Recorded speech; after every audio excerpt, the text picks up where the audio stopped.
ത്രിയേക ദൈവത്തിൻ്റെ ധന്യതിരുനാമം വാഴ്ത്തപ്പെടുമാറാകട്ടെ.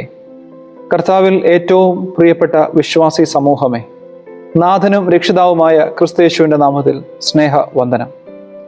പ്രാർത്ഥന ആത്മാവിൻ്റെ പ്രകാശമായും പ്രവൃത്തികളുടെ മാതാവായും തീർന്ന് ആത്മദാനങ്ങളെ പ്രാപിപ്പാൻ മനസ്സൊരുക്കുന്ന അനുഗ്രഹീത ദിനങ്ങളിലൂടെയാണ് നാം കടന്നു പോകുന്നത്. പ്രത്യേകിച്ച് ഈ നോമ്പുകാലം കഴിഞ്ഞ നോമ്പുകാലത്തേക്കാൾ കൂടുതൽ തീക്ഷ്ണമായിട്ട് നമുക്ക് അനുഭവപ്പെടുന്നുണ്ടോ എന്ന ഒരു ആത്മപരിശോധന നടത്തേണ്ടതായ കാലഘട്ടത്തിലൂടെയുമാണ് നാം സഞ്ചരിക്കുന്നത്. ഈ സന്ധ്യയിൽ ധ്യാനത്തിനായിട്ട് എടുത്തിരിക്കുന്ന വേദഭാഗം പരിശുദ്ധനായ ലൂക്കോസ് എവൻഗേലിസ്റ്റ് എഴുതിയ സുവിശേഷം 6-ാം അധ്യായം 37 മുതൽ 49 വരെയുള്ള വേദഭാഗമാണ്. Gospel according to Saint Luke chapter 6 verses 37 to 49. നമുക്കറിയാവുന്നതുപോലെ 6-ാം അധ്യായം പൊതുവെ ചർച്ച ചെയ്യുന്നത് നിലവിലിരിക്കുന്ന വ്യവസ്ഥിതിക്കെതിരെയുള്ള ക്രിസ്തുവിൻ്റെ പഠിപ്പിക്കലുകളെയാണ്. യഥാർത്ഥത്തിൽ ഒരു കൗണ്ടർ കൾച്ചർ സിസ്റ്റം കർത്താവോട് ഡെവലപ്പ് ചെയ്യുന്നതായിട്ട് നമുക്ക് കാണുവാൻ കഴിയും. മലയാളത്തിൽ പ്രതിസംസ്കാരം എന്ന് പറയും. ചെയ്യാവുന്നതും ചെയ്തുകൂടാത്തതും എന്ന രീതിയിൽ ശബത്തിനെ നിയമങ്ങൾ കൊണ്ട് കെട്ടിയടച്ച യഹൂദ പ്രമാണിമാരോട് ആ ശബത്തിന്റെ നിയമങ്ങളെ മറ്റൊരു തരത്തിൽ വ്യാഖ്യാനിക്കുന്ന കർത്താവിനെയാണ് നമുക്ക് തുടക്കത്തിൽ 6-ാം അധ്യായത്തിന്റെ തുടക്കത്തിൽ കാണുവാൻ കഴിയുന്നത്. പിന്നീട് അങ്ങോട്ട് തുടർച്ചയായി മനുഷ്യന്റെ നിയമങ്ങളെ പറ്റിയുള്ള ധാരണകളെ കർത്താവ് ഈ വേദഭാഗത്തിലൂടെ തിരുത്തുന്നതായിട്ട് നമുക്ക് കാണുവാൻ കഴിയും. ഉദാഹരണം 6-ാം അധ്യായം 32-ാം വാക്യം: നിങ്ങളെ സ്നേഹിക്കുന്നവരെ മാത്രമാണ് നിങ്ങൾ സ്നേഹിക്കുന്നതെങ്കിൽ അതുകൊണ്ട് നിങ്ങൾക്ക് എന്തു മേന്മ എന്ന് കർത്താവ് ചോദിക്കുന്നുണ്ട്. നിങ്ങൾ ആരെ സ്നേഹിക്കണം എന്നും കർത്താവ് കൃത്യമായിട്ട് പറഞ്ഞു തരുന്നുണ്ട്. നിങ്ങളെ വെറുക്കുന്നവരെ, നിങ്ങളെ ദ്വേഷിക്കുന്നവരെ, നിങ്ങളെ ദ്രോഹിക്കുന്നവരെ സ്നേഹിക്കുവാൻ കൂടി കൂട്ടിച്ചേർത്തുകൊണ്ടാണ് കർത്താവ് ആ പഠിപ്പിക്കൽ അവസാനിപ്പിക്കുന്നത്.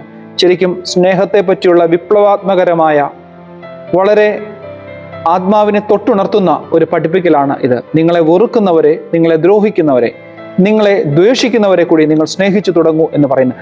അവിടെയാണ് ക്രൈസ്തവ സ്നേഹം അതിൻ്റെ പൂർണ്ണതയിൽ എത്തുന്നത്. അതുകൊണ്ടാണല്ലോ ക്രൈസ്തവ സ്നേഹത്തെ അൺകണ്ടീഷണൽ ലവ് എന്ന് പറയുന്നത്. ഒരു യാതൊരു കണ്ടീഷനും ഇല്ലാത്ത, യാതൊരു പ്രതിഫലേച്ഛയും ഇല്ലാത്ത സ്നേഹമെന്ന് പറഞ്ഞു തുടങ്ങുന്നത്. നിയമം ഉറപ്പിക്കുവാനല്ല, നന്മ മനുഷ്യനെ സ്നേഹിക്കുന്നതാണ് നന്മ. നിയമം ഉറപ്പിക്കുന്നതല്ല, നന്മ കൊണ്ട് മനുഷ്യനെ സ്നേഹിക്കുന്നതാണ് യഥാർത്ഥ നന്മ എന്ന് കർത്താവ് ഈ വേദഭാഗത്തിലൂടെ നമുക്ക് പങ്കുവെക്കുന്നുണ്ട്. യഥാർത്ഥത്തിൽ ഈ നിയമങ്ങളൊക്കെ യഹൂദ പണ്ഡിതന്മാർ നടപ്പാക്കിയിരുന്നത് 2 കാര്യങ്ങൾക്ക് വേണ്ടിയിട്ടാണ്. ഒന്ന്, ജനങ്ങളുടെ മുൻപാകെ തങ്ങൾ ഏറ്റവും ശ്രേഷ്ഠന്മാരാണ് എന്ന് കാണിക്കുവാനെ കൊണ്ട് ഓരോ ശബത്തിൻ്റെയും അല്ലെ മതപരമായ നിയമങ്ങളെയൊക്കെ കൂടുതൽ കണിശതയോടുകൂടി അവർ ആക്കി തീർത്തു. 2, ദൈവ തിരുമുൻപാകെ തങ്ങൾ നീതിമാന്മാരാണെന്ന് കൂടെ സ്ഥാപിക്കുവാൻ വേണ്ടി ഈ നിയമങ്ങളൊക്കെ കൃത്യമായിട്ട് അവർ കൂടുതൽ കണിശതയോടെ പാലിക്കുവാൻ ജനങ്ങളെ ഉദ്ബോധിപ്പിക്കുകയും ചെയ്തു. എന്നാൽ വേറൊരു വേദഭാഗത്ത് കർത്താവ് കൃത്യമായിട്ട് പറയുന്നുണ്ട്, നിങ്ങൾ നിയമങ്ങളെ പാലിക്കുമ്പോൾ, നിങ്ങൾ വിശ്വാസത്തെ പ്രാവർത്തികമാക്കുമ്പോൾ പരീശന്മാരെ പോലെയോ സദൂക്യരെ പോലെയോ ആകരുത്. കാരണം അവർ പഠിപ്പിക്കുന്നതേ ഉള്ളൂ, പ്രവർത്തിക്കുന്നില്ല എന്ന് കർത്താവ് കണിശമായിട്ട് പറയുന്നുണ്ട്. പ്രത്യേകിച്ച് ഈ വേദഭാഗത്തിൽ 6-ാം അധ്യായം 38-ാം വാക്യമാണ് കൂടുതൽ ആഴത്തിൽ ചിന്തിക്കുവാൻ തക്കതായിട്ട് താല്പര്യപ്പെടുന്നത്. ഇങ്ങനെയാണ് അവിടെ എഴുതിയിരിക്കുന്നത്: എന്തെന്നാൽ നിങ്ങൾ അളക്കുന്ന അളവിനാൽ തന്നെ നിങ്ങൾക്കും അളന്ന് കിട്ടും. നിങ്ങൾ അളക്കുന്ന അളവിനാൽ തന്നെ നിങ്ങൾക്കും അളന്ന് കിട്ടും. For the measure you give will be the measure you get back. നിങ്ങൾ അളക്കുന്ന അളവിനാൽ തന്നെ നിങ്ങൾക്കും അളന്ന് കിട്ടും. മെട്രോൺ എന്ന പദമാണ് ഗ്രീക്കിൽ ഈ അളവിന് ഉപയോഗിച്ചിരിക്കുന്നത്. ഇതിൻ്റെ യഥാർത്ഥത്തിൽ അളവ് പാത്രമെന്ന് മലയാളത്തിൽ നമുക്ക് തർജ്ജിമ ചെയ്തെടുക്കുവാനെ കൊണ്ട് കഴിയും. പൗലോസ് ശ്ലീഹ എഫേസ്യ ലേഖനത്തിലും 2-ാം കൊരിന്ത്യ ലേഖനത്തിലുമൊക്കെ ദൈവകൃപയുടെ അളവിനെ സൂചിപ്പിക്കുവാനെ കൊണ്ട് ഈ പദം ഉപയോഗിച്ചിരിക്കുന്നതായിട്ട് നമുക്ക് കാണുവാൻ കഴിയും. 2 തലത്തിൽ നമുക്ക് ഈ അളവ് പാത്രത്തെ ഒന്ന് ക്രമീകരിക്കാം. ഒന്ന്, ദൈവം നമുക്ക് തരുന്ന ദൈവകൃപയാകുന്ന അനുഗ്രഹങ്ങളെ സ്വീകരിക്കുന്ന നമ്മുടെ ജീവിതമാകുന്ന അളവ് പാത്രം. ദൈവം നമ്മുടെ ജീവിതത്തിൽ തരുന്ന അനുഗ്രഹങ്ങളെയും കൃപകളെയൊക്കെ നാം സ്വീകരിക്കുന്ന ജീവിതമാകുന്ന അളവ് പാത്രം. പിതാവാം ദൈവത്തെ തൻ്റെ മക്കൾക്ക് നല്ല ദാനങ്ങളെ തുല്യമായി പകുത്തു കൊടുക്കുന്ന സ്നേഹവാനായ ഒരു പിതാവായിട്ടാണ് ക്രിസ്തു ലോകത്തിന് തൻ്റെ സുവിശേഷത്തിലൂടെ പരിചയപ്പെടുത്തിയിരിക്കുന്നത്. എന്നാൽ ഈ ദൈവിക ദാനങ്ങളെയൊക്കെ നാം എപ്രകാരമാണ് സ്വീകരിക്കുന്നത് എന്നിടത്ത് വെച്ചാണ് ഏറ്റക്കുറച്ചിലുകൾ ഉണ്ടാകുന്നത്. ദൈവം തരുന്ന ദാനങ്ങളെ, അനുഗ്രഹങ്ങളെയൊക്കെ നാം എങ്ങനെയാണ് സ്വീകരിക്കുന്നത് എന്നതിനെ ആശ്രയിച്ചിരിക്കും അതിലെ ഏറ്റക്കുറച്ചിലുകളൊക്കെ. ഒരു ഉദാഹരണം പറയാം. അമ്മയുടെ നിർബന്ധത്തിന് വഴങ്ങി കടയിലേക്ക് പോകുന്ന ഒരു ചെറു ബാലനെയാണ് എനിക്ക് ഓർമ്മ വരുന്നത്. അലസതയോടുകൂടി യാതൊരു താല്പര്യവുമില്ലാതെയാണ് ഈ ചെറുബാലൻ, ഈ കുഞ്ഞ് കടയിലേക്ക് സാധനങ്ങൾ മേടിക്കാൻ പോകുന്നത്. അവിടെ ചെന്നിട്ട് കടക്കാരനോട് അമ്മ പറഞ്ഞു വിട്ട സാധനങ്ങളൊക്കെ കൃത്യമായിട്ട് പറയുന്നുണ്ട്. അയാളതൊക്കെ തൂക്കിയെടുത്ത് ത്രാസിൽ നിന്ന് സഞ്ചിയിലേക്ക് ഇടുമ്പോൾ തീർത്തും അലസതയോടുകൂടിയാണ് ഈ കുഞ്ഞ് സഞ്ചി പിടിച്ചു കൊടുക്കുന്നത്. ത്രാസിൽ നിന്നും സഞ്ചിയിലേക്ക് ഇടുന്നതിൽ ഏറെയും നിലത്ത് വീണു പോവുകയാണ്. അളവ് പറഞ്ഞതിനെ ഏറെയും നിലത്തേക്ക് വീണു പോകുന്ന അനുഭവം. മുൻപോട്ട് പോകുമ്പോൾ ഈ കടയിൽ നിന്ന് തിരിച്ചു പോകുന്നതും അലസതയോടുകൂടിയാണ്. കാരണം തീരെ താല്പര്യമില്ലാതാണ് ഈ കടയിലേക്കൊക്കെ വന്നത്.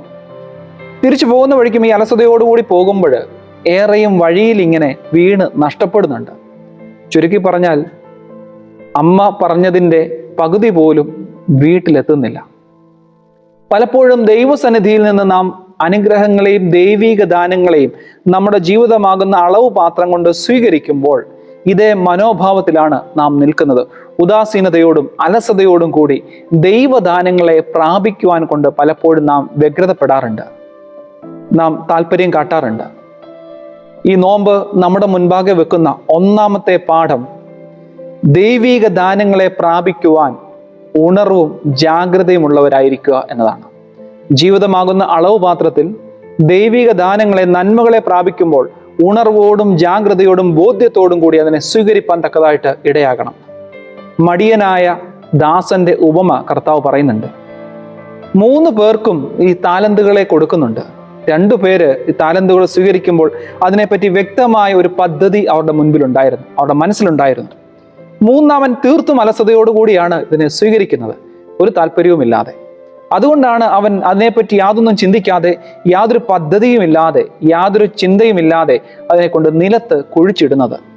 അതിൽ അധ്വാനിപ്പാൻ അവന് താല്പര്യമില്ല. ഈ അലസതയോടുകൂടി, ഈ ഉദ്ദേശശുദ്ധി ഇല്ലാതെ അതിനെ സ്വീകരിച്ചത് കൊണ്ട് യജമാനൻ വന്ന് തിരികെ കണക്ക് ചോദിക്കുമ്പോൾ അവൻ്റെ കയ്യിൽ കൊടുക്കുവാൻ ഒന്നുമില്ല. ഈ ഏൽപ്പിച്ച താലന്തല്ലാതെ ഒന്നുപോലും അവൻ സമ്പാദിച്ചിട്ടില്ല. ആ ഉപമ അവസാനിക്കുന്നത് ഇങ്ങനെയാണ്: അവൻ ഉണ്ടായിരുന്നത് കൂടി എടുത്ത് മറ്റൊരുവന് കൊടുത്തു എന്ന്.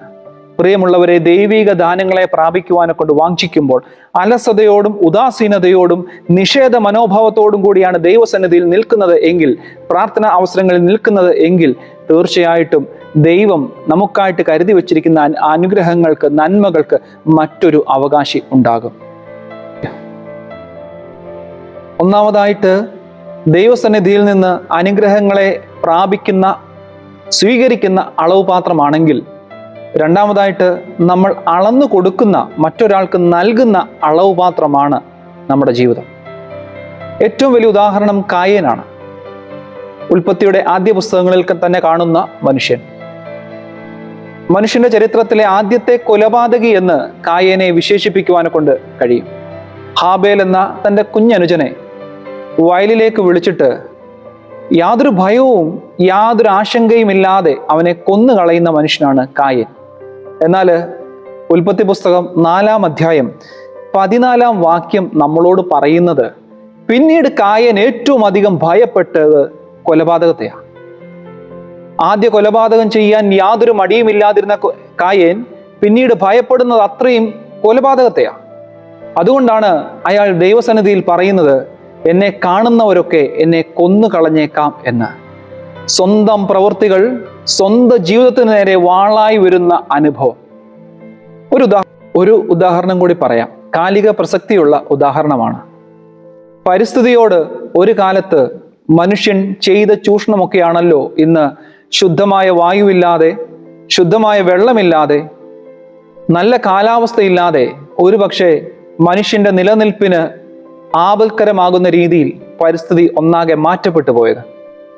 നമ്മുടെ പ്രവൃത്തികൾ മനുഷ്യരോടാണെങ്കിലും പരിസ്ഥിതിയോടാണെങ്കിലും പിന്നീട് അത് നമുക്ക് നേരെ വാളോങ്ങുന്ന അനുഭവം.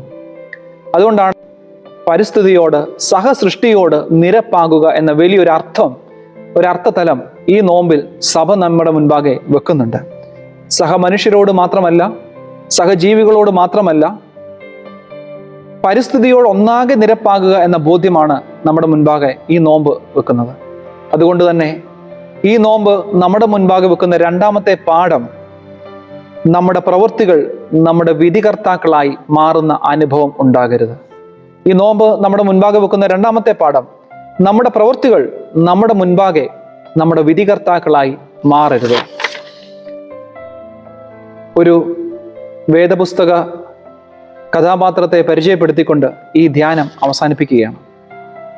ഹാമാൻ എന്ന് പറയുന്ന മനുഷ്യൻ, എസ്തേറിന്റെ പുസ്തകത്തിൽ കാണുന്ന രാജാവിൻ്റെ വിശ്വസ്തനായിരുന്ന, എന്നാൽ പിന്നീട് വിശ്വാസ്യത നഷ്ടപ്പെട്ട ഹതഭാഗ്യനായ ഒരു മനുഷ്യൻ.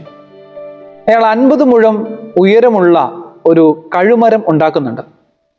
ഈ കഴുമരം ഒരു മനുഷ്യനെ മുന്നിൽ കണ്ടിട്ടാണ് ഉണ്ടാക്കുന്നത്, മൊർദെഖായി എന്ന് പറയുന്ന മനുഷ്യനെ. എന്നാൽ ഈ കഴുമരം ഉണ്ടാക്കിയിട്ട് ഹാമാന്റെ ചിന്ത അത്രയും എങ്ങനെ മൊർദെഖായെ ഈ കഴുമരത്തിലേക്ക് കൊണ്ടുവരാം എന്നതാണ്.